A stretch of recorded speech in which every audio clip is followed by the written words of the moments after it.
تو وہ بندہ کہ جس نے ناجائز طریقے سے نوکری کو حاصل کیا، 2-4 سال گزر گئے، اب وہ توبہ کرنا چاہتا ہے، کیا طریقہ کار ہوگا اس کا؟ زبان سے کہہ دے یا اللہ مجھے معاف کر دے، 5واں کلمہ پڑھ لے بس، تو کیا تائب ہونا پایا جائے گا؟ جی اس میں ڈاکٹر صاحب ہمیں یہ دیکھنا چاہیے کہ جن لوگوں کو اس نے حق مارا ہے، ٹھیک ہے، ایسا راستہ استعمال کیا ہے کہ جو لوگ اس سے زیادہ، اگر تو ایسا ہے جس کا اس نے حق مارا ہے تو اسے چاہیے کہ یہ توبہ بھی کرے، اور جن لوگوں کا حق ہے اس کے حقدار کو اس کا حق واپس کرنا چاہیے، واپس کرنا چاہیے، نوکری واپس دے دے، جو جس کا حقدار ہے اس کو واپس کرنی چاہیے۔ ٹھیک ہے، اور یہ ایسا نہیں ہے کہ ہم کسی کا حق لے لیں اور پھر غاصب بن کے بیٹھے رہیں اور پھر سمجھیں کہ اب مطلب میں جو کر رہا ہوں وہ ٹھیک کر رہا ہوں۔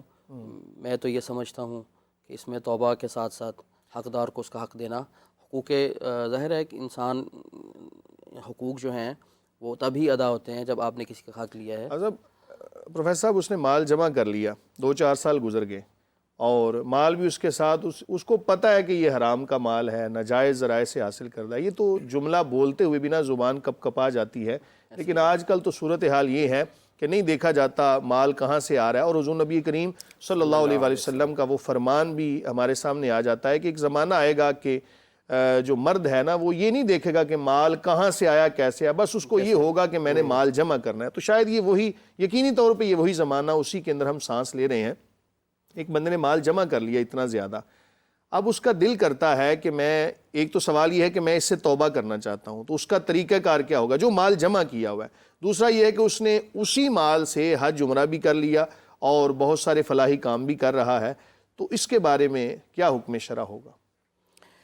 جی مجھے کچھ دن پہلے ایک بھائی اسی طرح مجھ سے انہوں نے سوال کیا کہ میرے پاس سود کے پیسے ہیں، اللہ تعالیٰ اور اللہ تعالیٰ معاف فرمائے اور رحم فرمائے، اور میں توبہ کرنا چاہتا ہوں، اور یہ جو سود کے پیسے میرے پاس پڑے ہیں حافظ صاحب، ان کا مجھے کیا کرنا چاہیے؟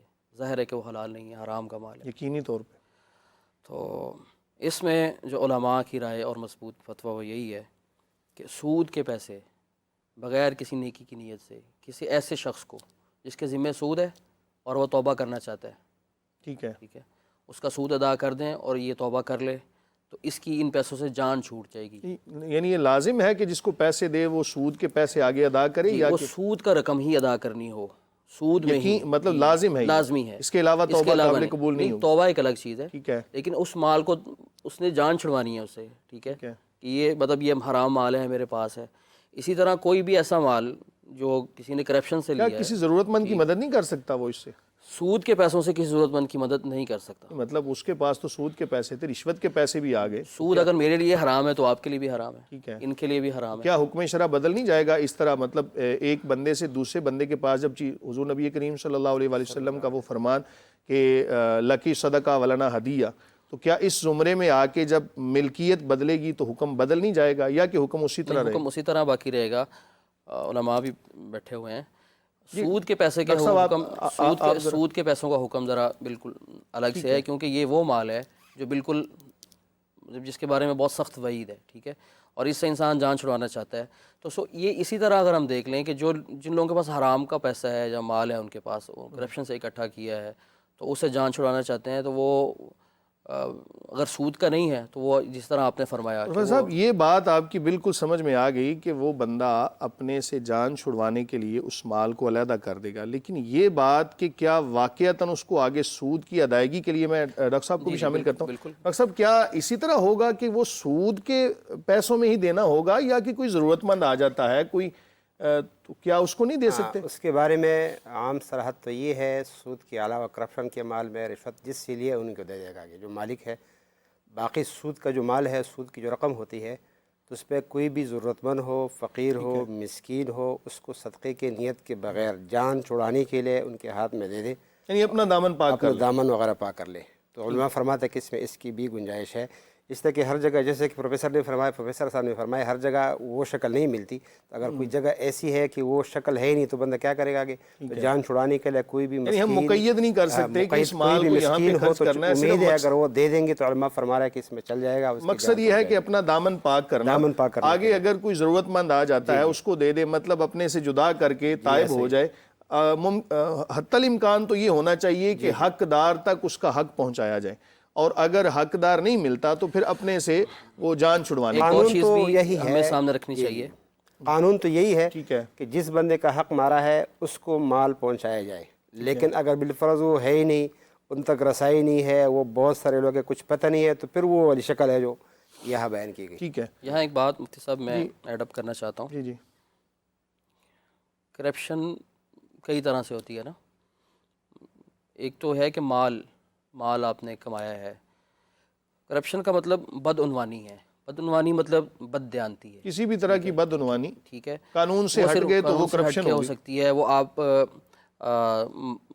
جھوٹ بول کے مال بیچ رہے ہیں، ٹھیک ہے، وہ آپ غلط مال بیچ رہے ہیں. وہ بزنس مین بھی کر سکتا ہے، وہ بیوروکریٹ بھی کر سکتا ہے، وہ ایک چھوٹے درجے کا ملازم بھی کر سکتا ہے کہ وہ اپنی ڈیوٹی صحیح سے ادا نہیں کر رہا، ٹیچر یونیورسٹی میں صحیح طرح پڑھا نہیں رہا، اپنا حق ادا نہیں کر رہا. تو جو بھی رسپانسبلٹیز ہیں ان سے جان چھڑوا رہا ان ہے. کو پورا نہیں کر رہا، وہ تمام کے تمام اس زمرے سب میں لوگ آتے ہیں. اسی میں ہی ہمارے اور جہاں تک پیسوں کے معاملہ ہے، آپ نے بات کی ہے کہ اگر تو وہ پیسے گورنمنٹ کے ہیں، ٹھیک ہے ٹھیک ہے، جیسا کہ ایک حدیث میں آتا ہے کہ نبی صلی اللہ علیہ وسلم نے بنو سعد کے ایک شخص کو بھیجا کہ یہ زکوٰۃ کی کلیکشن کریں، ٹھیک ہے، اور انہیں عامل بنایا، تحصیلدار بنایا کہ فلاں فلاں غالباً بنو سلیم کی طرف. اور اس کا نام ادم لطبیہ تھا جو آپ فرما رہے ہیں. بالکل صحیح فرما رہے ہیں. تو نبی علیہ الصلوۃ والسلام جب وہ کلیکشن کر کے زکوٰۃ صدقات کی واپس تشریف لائے تو انہوں نے کہا یہ مال زکوٰۃ و صدقات کا ہے، یہ مال میرا ہے. تو آپ نے فرمایا کہ یہ یہ جو مال جو ہے نا ہے یہ میرا اگر تم نہ جاتے تو تمہیں کیسے حاصل ہوتا. باتیں تو بہت طویل ہیں، ہمیں اگلے مرحلے کی جانب بڑھنا ہے. تو ہمارے جو ناظرین و سامعین ہیں ان کے علم میں یہ بات ہوگی کہ ہم آپ کے جو واٹس ایپ پہ سوالات موصول ہوتے ہیں ہم ان کو بھی پروگرام میں شامل کرتے ہیں. ہمارا واٹس ایپ نمبر جو ہے وہ آپ کی سکرین پر آپ کے موبائل پر شو ہو رہا ہوگا. آپ اپنے سوالات ہمیں بھیجتے رہیے، ہم انشاءاللہ العزیز وقتاً فوقتاً ان کو پروگرام کا حصہ بناتے ہیں، پروگرام میں شامل کرتے ہیں. تو پروگرام کا اگلا مرحلہ جس طرح آپ جانتے ہیں کہ یہ سوالات و جوابات کی نشست پر مشتمل ہوتا ہے. آپ ہمیں لائیو کال بھی کر سکتے ہیں، آپ اپنے سوالات کومنٹ کے ذریعے بھی بھیج سکتے ہیں، واٹس ایپ کے ذریعے بھی بھیج سکتے ہیں. تو آج کا پہلا سوال شامل کرتے ہیں.